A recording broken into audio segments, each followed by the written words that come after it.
Alright, well, I try to not be one of those guys where you miss the obvious.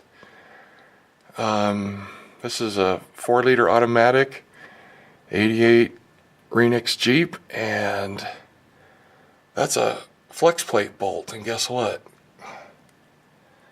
It's unscrewed, maybe a whole turn. So now we're going to rotate the engine around and check all of them, but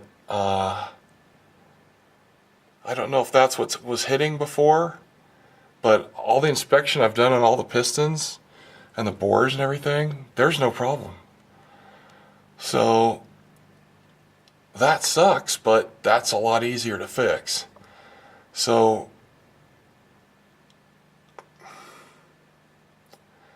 let's see what happens. All right, James, rotate that crankshaft. Okay. There's the next one, it's okay.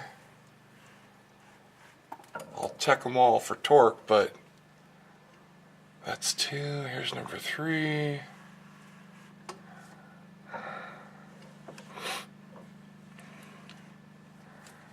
And here comes number 4, okay. Alright, so that's good for now. They don't look bad. Alright, go ahead and rotate it some more. We'll get back to the other one. A little bit more. Okay, that's good. Oh, shit. Can you go the other way a little bit?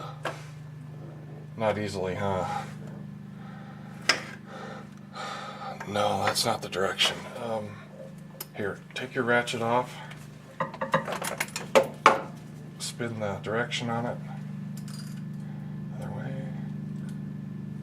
Whichever way it takes.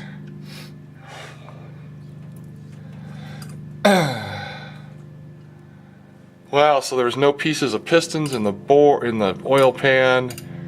I thought this piston back here in the back had a big clearance between the skirt and the wall, but what that is there's a big chamfer on the bottom of the bore. Because I stuck a feeler gauge in there and it wouldn't go in. There's no problem. Alright, so as soon as you think you got it on, go ahead, there you go, stop right there, that's perfect. Okay, so what we're going to do is we're going to walk up to this bolt, and you're going to see me unscrew it with my fingers. Wow, holy shit. And he drops it. Okay. Alright, we took the bolt out from the torque converter and we're going to check it to see if it, I don't know, look under it on a microscope, I don't know. But all the pistons and rods are now out. I don't think you can really see that, but they're all out, and I will show you what they look like. Well, here we are with the crew of 6 sitting on the table. The only thing I see that I'm not real happy about is the upper shell has got copper exposed. The other side does not. It's not copper. So they're all exactly the same, which is good and bad. They're worn, but they're all worn the same. We don't see any crazy piston wear. The pistons were not rocking in the bore from the top or the bottom. I tried rocking them both places and they wouldn't rock. So these pistons are okay. Haven't seen that pattern on one before, but I got a lot of carbon on them. Maybe we'll soak them, maybe we won't. So the only thing left, you got that bolt? Yep. The only thing left that could have been knocking was that torque converter bolt. But the problem I have with that torque converter bolt is there's absolutely not a scratch on it. Not a scratch. I don't see a mark on it. Yes, it was loose, probably a solid turn, but I don't see a mark on it. So I had this happen once in the very early 80s on one of my old Mopars, and the bolt head was ground down like crazy from hitting the back of the block. The gap between this bolt head and the back of the block was probably that far, even unscrewed out. So, not sure what to say, but the piston skirts are fine. I think the rods are worn, but they're obviously, I don't think they're knocking or anything. The only other thing I didn't like was, okay, this rod moves very smoothly back and forth. So does that one. Yeah, that one's pretty smooth too. Okay, that one's smooth. This one's, well, no, that one's smooth too. If they're centered, they're smooth. Okay, so, was it this one? No, I thought one of them was a little tight. Nope, they're good. So, the only thing I need to inspect is the surfaces between the rod cap and the rod. Make sure there's no chatter marks. But this didn't sound like a rod knock to me at all. So, apparently I was wrong. But the problem is, what's the real problem here? We don't know. Ordering new rod bearings, probably need mains too, isn't a bad thing. And getting a valve job done would be great too, but our only culprit is this stupid bolt, and it doesn't have a single thing wrong with it. Nothing. Not a scratch. Alright, more later. See you, bye. Well, I may be making assumptions. I had a torque converter bolt to flex plate bolt come loose in about 1980 on my Roadrunner, and the head of the bolt, the surface right here, that surface was ground all to hell.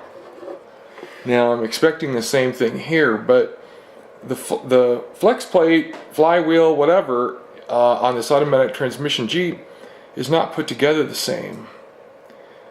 I've not had one apart before, so this thing was unscrewed about a full turn, and it was still, 3/8 of an inch from hitting the back of the block. And that's why the head of this thing looks so perfect.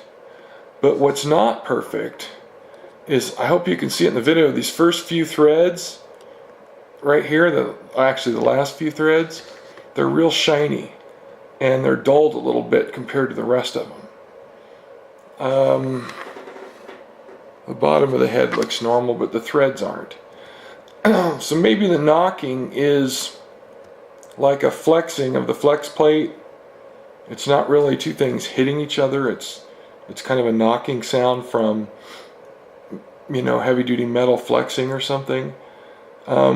With this being loose, that's a complete possibility that between the torque converter and that flywheel / flex plate are flexing, causing a knock, knock, knock kind of sound. Because this head and this bolt aren't hitting anything.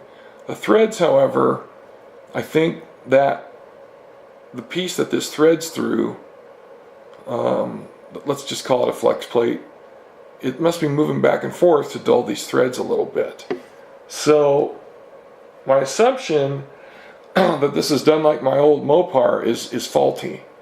So maybe the knocking sound is caused by the screw being loose. Because you have two objects rotating together that are supposed to be squashed together, and they're not. And maybe that's what caused the knocking.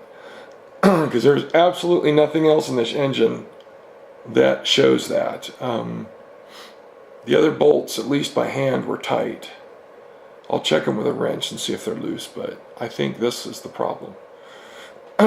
But it's too late, got the whole damn motor apart. So the good news is, at least I'll get a valve job out of it, get that done, and that'll freshen the motor up a lot. It'll bring the compression much more even across all 6 cylinders. But anyway, if somebody has actual experience with this, that's actually been through this, because they're kind of rare, let me know if tightening the bolt fixed your knocking problem. that would be huge. And if you happen to have taken it apart and looked at it, let me know. I'd like to know. Maybe I wouldn't want to know, because that means all I had to do is tighten this bolt and I'd be done, instead of tear the whole damn motor apart. Anyway, at least I get to inspect it. I know what the insides look like. I'm not guessing. And that's pretty cool. You know, I'm pretty happy about that. So anyway, that's what I wanted to point out, that this is the only flaw on this bolt. These last few threads here, they're dulled just a little bit, not a heck of a lot. And I think that could be the problem. That it was loose. That was literally the whole show. That's a guess. For me, it'll always be a guess. But, well, maybe somebody will chime in and help out. Alright, that's it for now. Thanks. See you, bye.